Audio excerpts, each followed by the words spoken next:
Welcome back to the channel. I'm Traben, and in today's video, we'll be looking at everything I read for the month of October.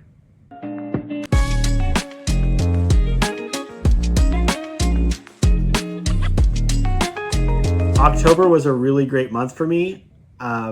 Maybe not in the number of 5-star reads I had. I don't think it is my densest 5-star read month, but it certainly was a lot of fun. I enjoyed reading a lot of horror comics and a lot of horror titles. I was able to get through a good bit of what I wanted to accomplish. I have a handful of spooky titles that I'll have to wrap up in November, but for the most part, I got through my reading list, I got through my books, and I'm very happy with what I was able to accomplish. So hopefully by now, you know the drill. We're gonna go through comics first in star ranking order. Lowest is a 3-star, highest is a 5. I didn't have any bad books this month, so there's no 2 or 1-star reads. And then we'll go through the novels doing the same thing, starting with 3 stars, 4 stars, 5 stars. So first comic book that we're taking a look at today is The Ghoul Next Door. So this was a 3-star read. So some of the reads for this month, I think it's just I'm not the right audience for the book. I think this is aimed at a younger audience, a kid audience, and it was fun, but it wasn't anything spectacular. It didn't have anything that really intrigued me or drew me in. A very straightforward story about a young boy who befriends a ghoul. There's some interesting ghoul society lore, but ultimately, I feel like this is going to be a fairly forgettable title. It was fun. It was fine, but it didn't do anything that really is going to stick with me. Stray Dogs is also coming in at a 3 for this month. Now, this one does have an interesting premise. It's a horror-themed comic based around a group of dogs, and it plays off this idea that dogs' memories don't quite work the way that humans do. They remember major things, but their long-term memory is not very strong, at least according to the book. I'm not sure how much of this actually equates to real-world science, but the long and short of it is a bunch of dogs have been taken by this guy, and they gradually come to realize that he's not their original owner. Something terrible happened to their original owners. And so the premise here is very interesting. I feel like the premise is going to stick with me. The execution is fine. I think it had some really striking visuals and some moments of genuine tension. But ultimately, once the dogs decide that it's time to fight back, it really does wrap up pretty cleanly and easily. And so because of kind of a flop of a third act, I feel like this one just didn't really do much for me. Ended up as a 3-star. Jinny Finn is the first of 2 books I read this month by Mike Magonia, the same author as Hellboy, and I believe Jinny Finn is supposed to be within the same universe. This one is less clear than the other one. This is a good book if you just want like spooky Lovecraftian vibes. Like, I would be hard pressed to even tell you what happens in this story. It's eerie. It has those Lovecraftian harbor town weird occurrences vibes to it, but plot wise, there's not a whole lot there. That's why it ended up in the 3 stars. Also in 3 stars for this month is Zatanna, the Jewel of Gravesend. This one is going to be one of those nerdy things where I just did not care for what they changed about the character, her backstory, her family. Some of the art was not the greatest. There was some inconsistency in the art as well. And the story, like these others, is just not something that's going to stick with me for very long, I don't feel. Again, if you're a big fan of Zatanna, it's fun. The backwards magic that she has always been something that I found an intriguing conceptually. But beyond that, there's not a whole lot here. You've got your romance subplot, of course. You've got these machinations by evil gangsters, essentially. And it didn't do anything for me that like wowed me, that or added anything interesting to the lore of this character. Into 4-star reads, so we have The House of Lost Horizons. Now this one is meant to be from the world of Hellboy, so I'm not sure if these characters show up in Hellboy in some capacity, or if we're just meant to understand that this is taking place in the same universe. But this is a traditional mystery story, like very much akin to my only go-to examples would be things like Clue and Murder by Death, where all these characters show up to a mansion and there's some sort of murder and they're all trying to figure out what happened. In this case, there's a supernatural element to it, which in some cases, like with a less skilled writer or less skilled artist, I feel could have ended with that feeling cheap because the supernatural element allows you to cheat some things.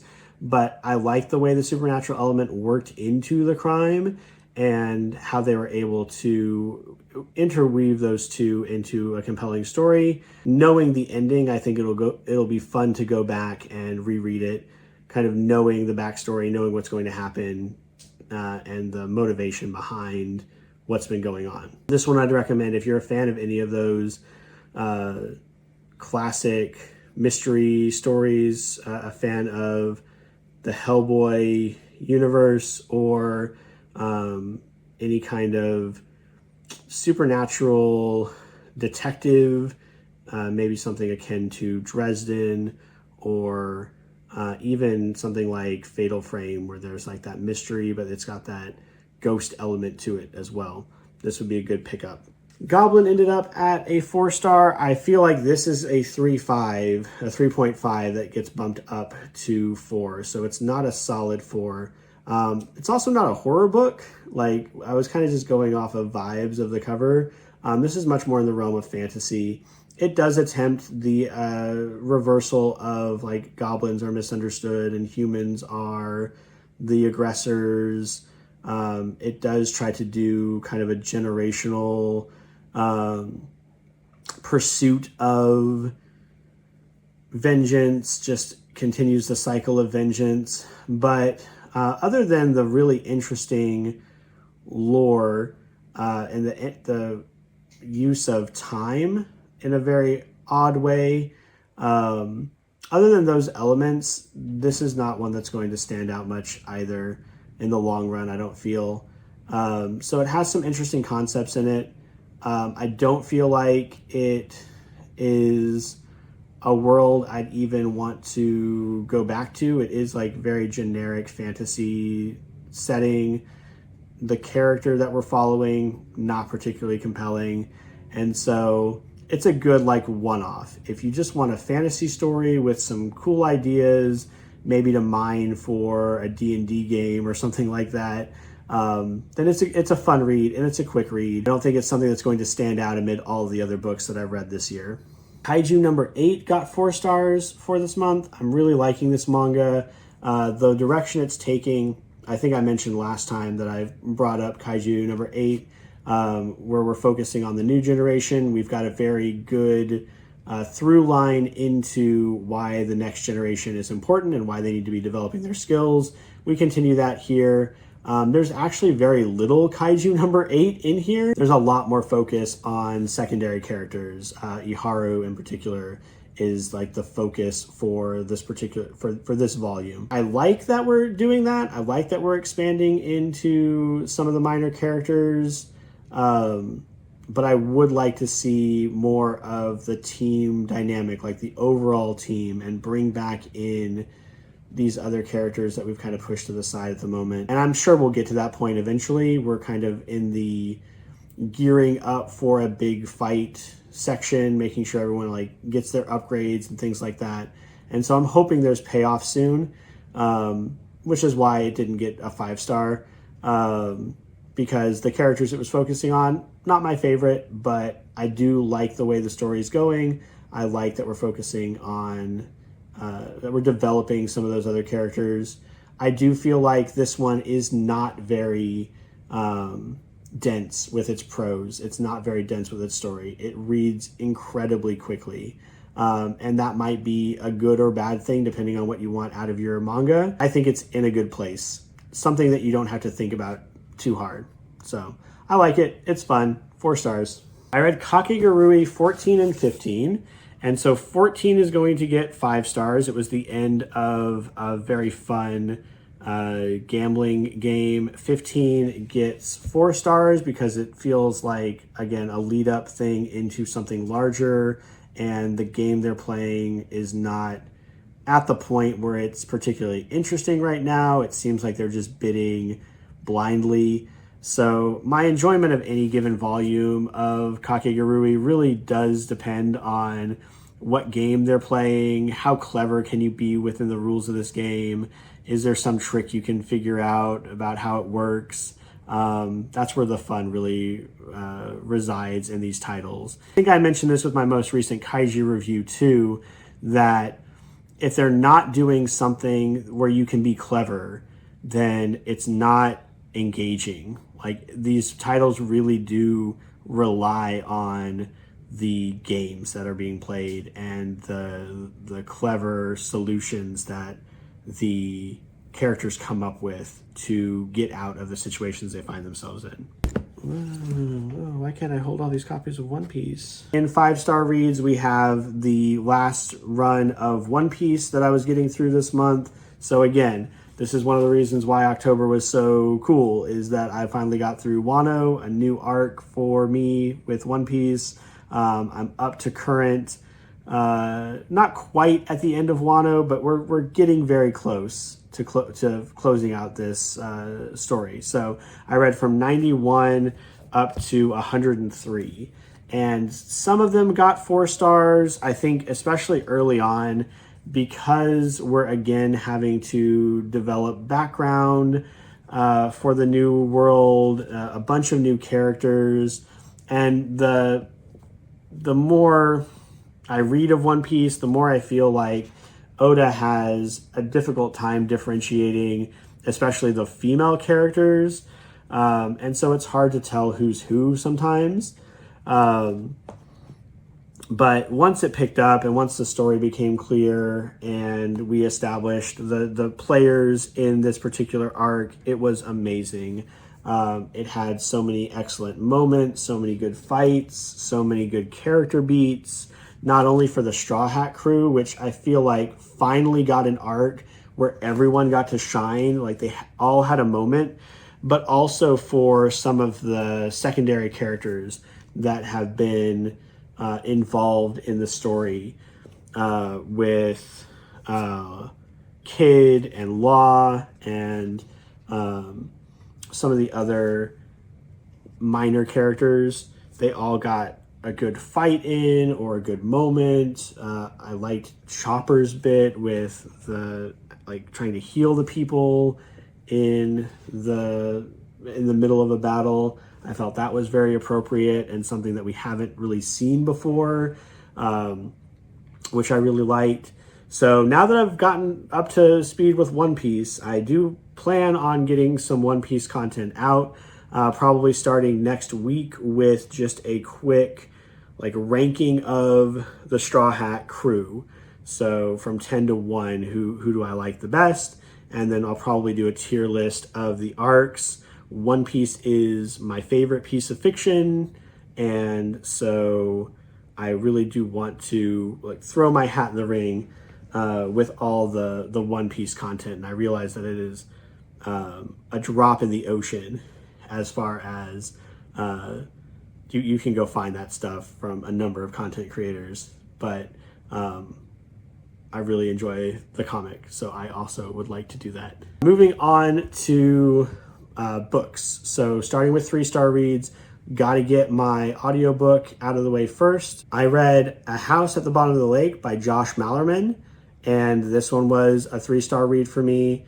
I listened to the audiobook, and I gotta be honest with you, audiobook, not great. Even my wife felt like it was not good. I think she ended up just like letting it lapse and said that she would probably go just read it. But I stuck with it. It was very short story. This is a novella, and it's got some creepy vibes to it for sure. But it wasn't scary. I'm now listening to Bird Box, and I'm hoping that gives me more of that uncomfortable, unnerving feeling while delivering on some actual thrills, because similarly to Jinny Finn, I feel like A House at the Bottom of the Lake is like vibes. Like if you just want kind of weird vibes, kind of creepy vibes, like that's a good one to go with. Stories for young foxes. So this is another one where I feel like not being the target audience is probably the biggest strike against it. It's an interesting set of stories. It's a number of short stories about foxes, and they're like horror tropes, but animal related. So for example, instead of having a zombie story, we have a story of a bunch of the foxes getting rabies, and it's very much presented like a zombie epidemic, and their slow realization that these foxes have turned into something different, and that their family and their friends are no longer who they were before, and they have to get away and escape, is interesting. For sure, this is a unique take, not something I've ever heard of before, and I was not expecting the stories to all link together, so that was an unexpected surprise. A quick read. I think I finished it in like 2 days, but again, not something that's going to stick with me, not something that was ultimately that scary. I wasn't really expecting it to be. So it delivered on what I was anticipating. I do like the art in the book. Like the art's very fun, and it does try to give you that horror vibe without being too scary. Moving on to 4-star reads, we have Battle of the Linguist Mages by Scott Moore. I've already done a full review video for this. If you want to hear my full thoughts, you can go watch the video. This is the most like unhinged, bombastic, amazing thing from a plot standpoint. I loved how off the rails it gets and how just insane the story goes, but the characters aren't strong, and the stakes never seem dire. They never seem serious because of the over-the-top powers and abilities that characters have. But on vibes alone, it gets to 4 stars. So I think that's pretty high praise. With a character with a little bit more personality, with a story that can slow down a little bit and have some moments of reflection and character growth, I think Scott Moore can put out something that would be just absolutely amazing. Probably top of my list if they can just get a little bit more of the character side of it in line with what I'm hoping for in a read. But the world building here, the insane powers, the lore, it's all great. And so I'd recommend, if you read, the only thing I can compare this to is The Library at Mount Char, which was like my favorite book for years. It's still up there. And so if you've read The Library at Mount Char, if you like just like completely silly, insane fantasy stories or sci-fi stories, then this is worth checking out. Also in 4-star reads is Family Business by Jonathan Sims. So Jonathan Sims is, of course, the author of 13 Stories, as well as the Magnus Archives, which I've still yet to finish. I'm on season 5. I really enjoyed 13 Stories, and I think part of the reason why I enjoyed 13 Stories so much is it did fall very much in his wheelhouse that he's developed with the Magnus Archives in these episodic stories, these like shorter stories, and I liked how it built into a larger narrative. Family Business, I think, suffers for me in particular because it seems like an extended version of one of the stories that he did for Magnus Archives. And again, that's real unfortunate if you've already listened to the Magnus Archives story, because you kind of already have a sense of like who this character is and who the big bad is. It's not a bad story by any stretch of the imagination. And certainly if I was going in without that background, without that expectation, without knowing his other work, I think I would have enjoyed this even more. I liked the characters. I liked the dynamics between them. I did think the monster was creepy. It falls into one of my favorite elements from the Magnus Archives. And so I did like that. I mean, of all the stories that he could have taken to elaborate on a little bit further, I'm glad it was that one. Feeling like Jonathan Sims is doing something that he's already done before, just dragging it out a little bit longer. And I like the pithier story. I like the shorter story better. So that's why this ended up as a 4. It's still fun. I still really enjoyed it.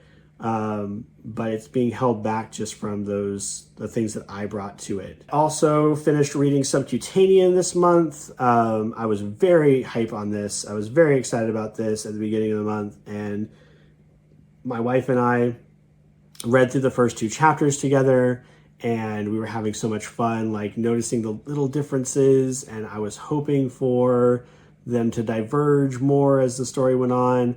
I've read through my version. At the end of my copy, it has an explanation of some of the major differences it has between this and other books. So once Amanda finishes her copy, I look forward to talking to her about those different points and seeing like what was her story like.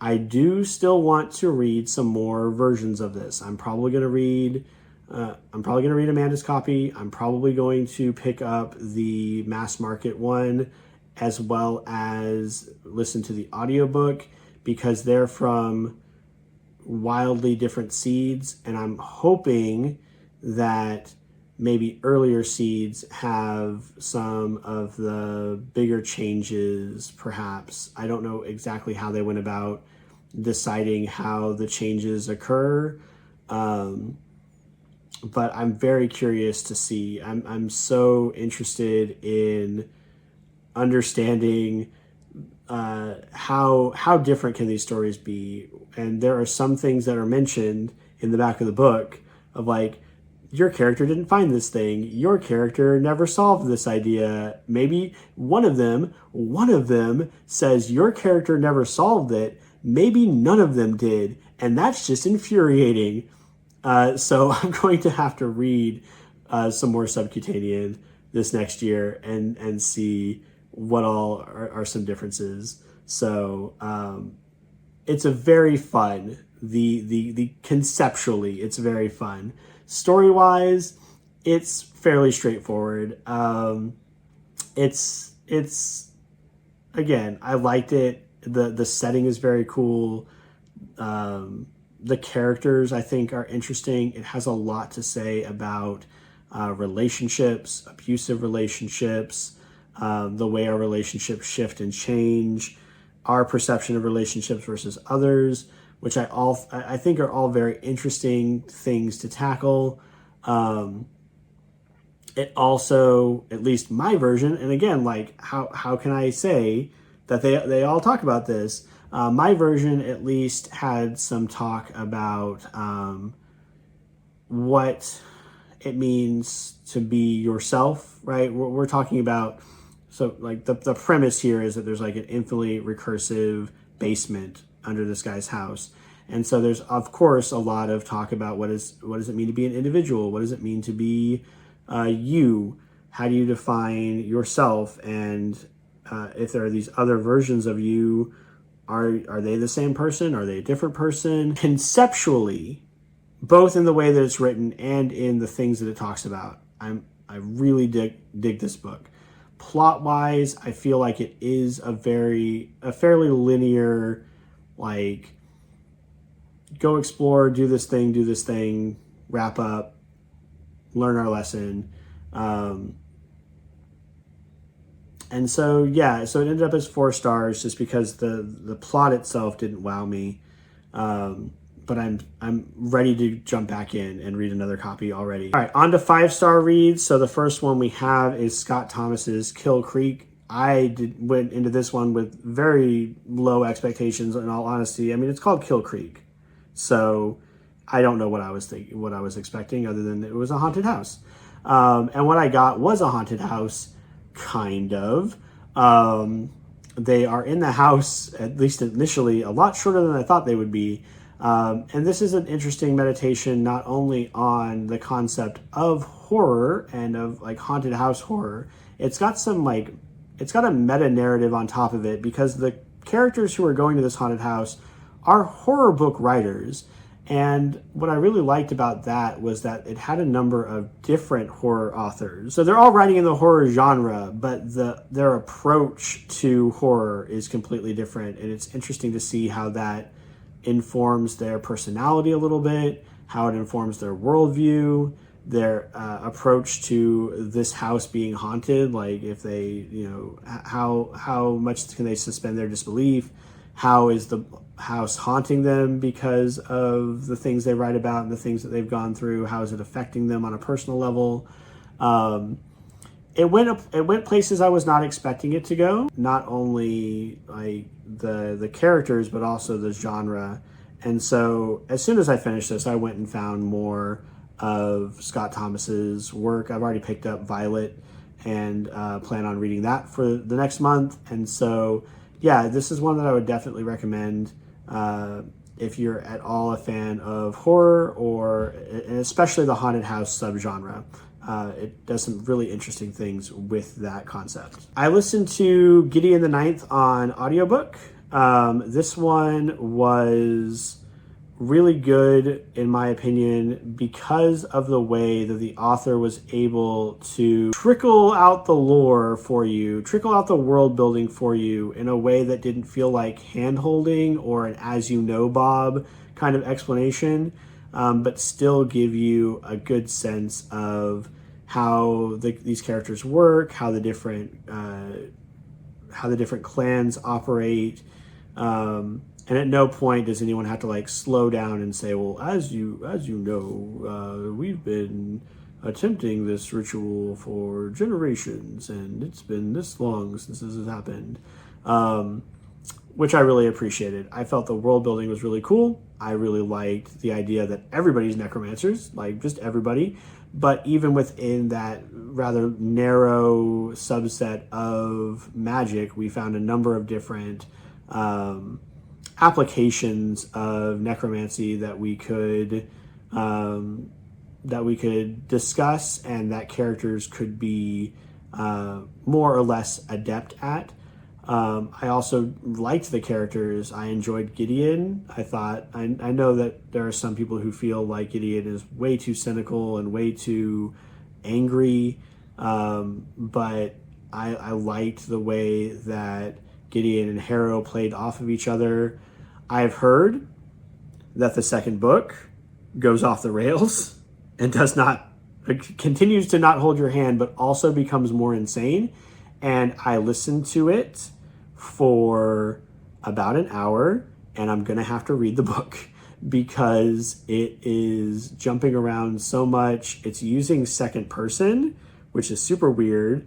But like, I want to continue with the story. I want to continue learning about this world and continue following these characters. So I'm very much invested. I want to continue the book series. I'm going to take a little break from it because it is a lot, but I would definitely recommend this. It really gave me like Warhammer 40K vibes.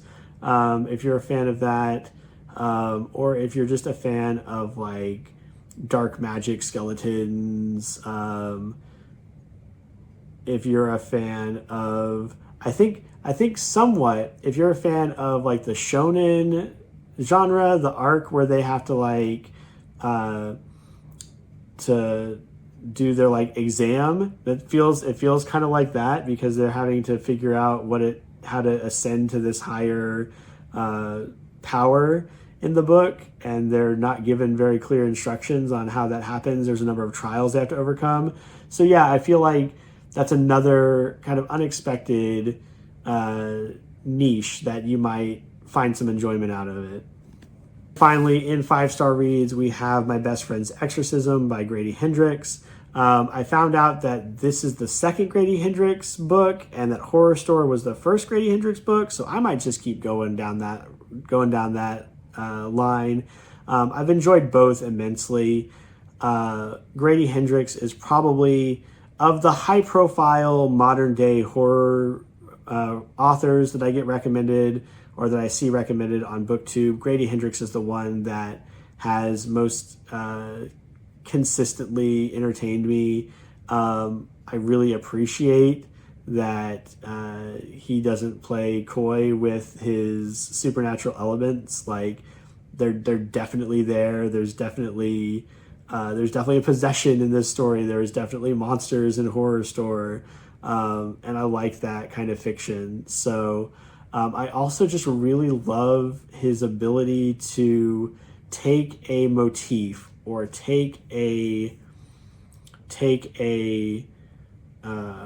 feeling and infuse his story with that. So with Horror Store, it was kind of like that vapid commercialization, the liminal space of an IKEA furniture store, creating a haunted house, modern day haunted house interpretation around that idea. I thought that was really cool. And then in this one, it's the 80s vibes. Like everything about this gives me the 80s feeling. There's a lot of nostalgia baked into this, which of course is possibly another reason why I enjoyed it so much. But yeah, I'm going to be looking at what Grady Hendrix's next title was and picking that up. He also has a nonfiction book where he looks at book covers from the 60s and 70s that sounded really interesting. And so that might be the next thing I pick up. But for sure, if you enjoy something like The Babysitter, the Netflix movie, I feel like that's a good equivalent to this. Or if you just want like a possession story that also has some heart to it and has some hope to it, I think this is a good pickup. I will say the one thing that Grady Hendrix has not been impressing me with is I feel like his endings drag terribly. The one thing I wish would change a little bit, but other than that, I felt like this was a great read. I would recommend this to anybody who enjoys horror, but especially if you're a child of the 80s or the 90s. I think that nostalgia hit is also going to play well with reinforcing the fun of this title. And that's everything that I read for the month of October. A number of great spooky books to recommend. Finishing up One Piece. Again, I felt like this month was just one that I accomplished a lot of what I set out to do, and I'm very happy about that. I hope your reading journey is going well as always. Please like, comment, subscribe. Tell me down in the comments what you read for October. I know it's a month where a lot of people turn their attention to the horror genre, and that is what I primarily read at this point. It's either fantasy or horror. And so if you've got any recommendations, please drop those down in the comments. And I will see you on the next one. Take care.